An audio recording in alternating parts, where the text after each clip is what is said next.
My name's Andy Miller, and I'm going to read from my anthology, Wild Giants Sleep, and the piece I'm going to read is called Hanging in the Balance. Hanging in the Balance. I was too old for rock climbing, I'd convinced myself. But when I moved to Derbyshire, I decided to make one last attempt to get back into it. The girl in the shop told me about the local club, the particular cliff, and the evening. It was a nice little group, she said, with a range of expertise. I chanced it and found a welcoming bunch of people, some of whom were even of the same vintage as me. My new companions tied knots securely, took their time when assessing difficulties, and balanced challenges with precautions. And so I climbed with them through 5 very pleasant summers without any major incident, until one evening on Wildcat Cliffs in Matlock Bath. A young lad came out with us occasionally. Still in his teens, he had achieved a standard of technical competence and built up his strength to a degree many times beyond anything I had aspired to in over 20 years of climbing. His skills, however, were not matched by an equal level of judgment, and we tried every approach, from threats of dire consequences to quiet asides, in an attempt to slow him down and increase his life expectancy. On this particular evening he was climbing solo on Great Cleft, a route that's treated with the greatest of respect by the most accomplished climbers. My mate and I were nearby. I was preparing to bring him up the line I had just ascended. As I looked down, I saw that, instead of beginning to climb, he was busy untying from the rope. There was an even tone to his voice, an untypical and chilling seriousness.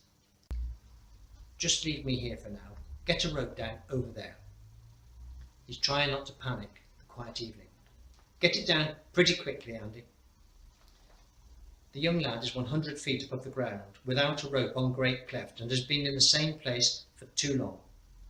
He's unable to move up and, we're all suddenly realising, is equally incapable of climbing back down. His arms are tensed and swollen, taking his weight. We all know the time limit for sustaining a position like this. I untie, unclip, gather rope, and run through the grass to the big tree. I have no opportunity to decline the challenge. Time, place, and circumstance have all collided. No time for preparation. No time for consultation. No time for thought. Thank God that for once there's no root or rock to snag the trailing coils. As I tried to adjust my belay knot so that I could position myself at the edge and see what was happening, voices broke out from below. "Hurry! Hurry it up! Quick!" Forget the position. No time to fit the stitch plate. He's no harness, nothing to clip into. Tie a wrist loop.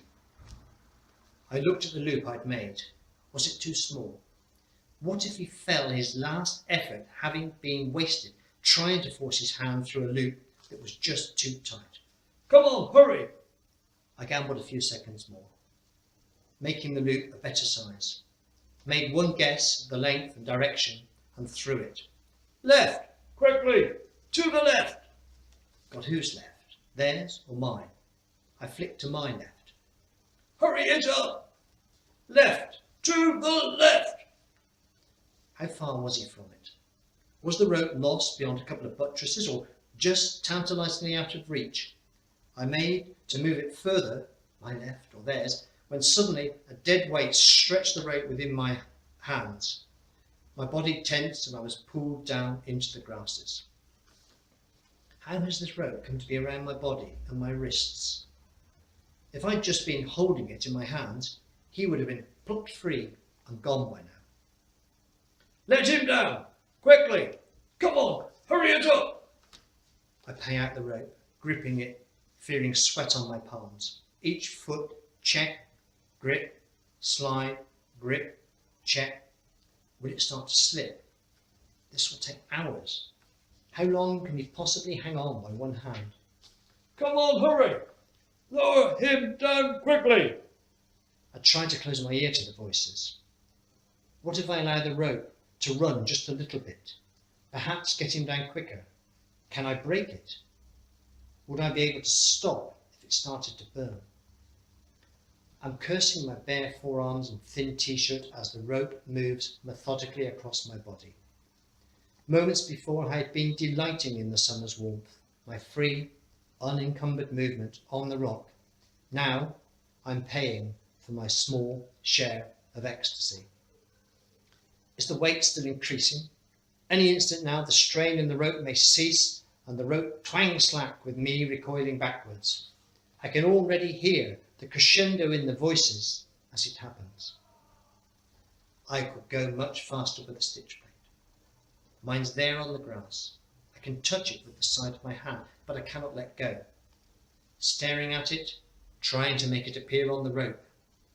If only someone was here to fix it on. A thought I do not want intrudes. It would not be a case of the rope eventually pulling itself free from my grip. Rather, there will be a point when the weight and the burning are perceived as too much. However instantaneous a form of decision would be made, a half-conscious argument with my strength would be won by a sense of the inevitable. I stare at the scene as if it's already real and in front of me. Sweating increases. Great cold drops thud into my lap. The palms of my hands are getting even wetter. Please stop. Lower him as quickly as you can. I can see people tied to trees, each one with a second, making a move somewhere below him. We can shout to each other, but not one of them is able to fix my stitch plate. How will I live with it? I know they'll say, don't blame yourself, but I could have gone slower, or gone faster, held tighter, or let it run, not wasted time with knots, not worried so much about my own skin by rigging a belay. Suddenly, did I belay? Am I tied to the tree, or not fixed to anything on this cliff top? The jumble of knots at my waist looks foreign and unfamiliar. I don't remember tying any of them. Before I can resolve this new worry, the rope becomes lighter. It moves from its position to reveal a sticky groove across my forearm. Can I let go? Is he on a ledge, or clinging by a few finger ends to a flake of rock? Or can he possibly have fallen? Can I risk fitting the stitch? If I dare to relax, will the rope jump taut again, more furiously than before? The evening has gone quiet.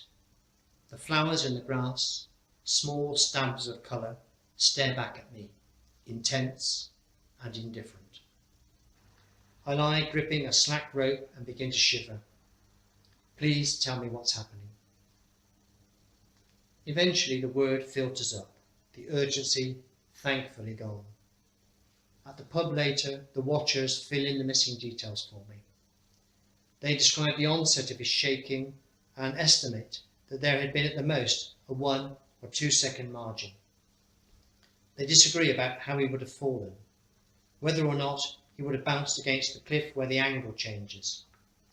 They tell of how he grabbed the knot as it passed and swung out by one hand as he pushed the other through the loop.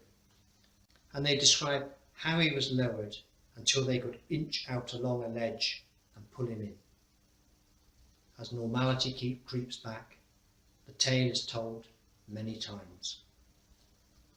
But late that night, at home after the pub, I'm visited by the great what if tormentor. There are many false exits from consciousness before he will at last leave and allow me just a few hours from that summer's night for sleep.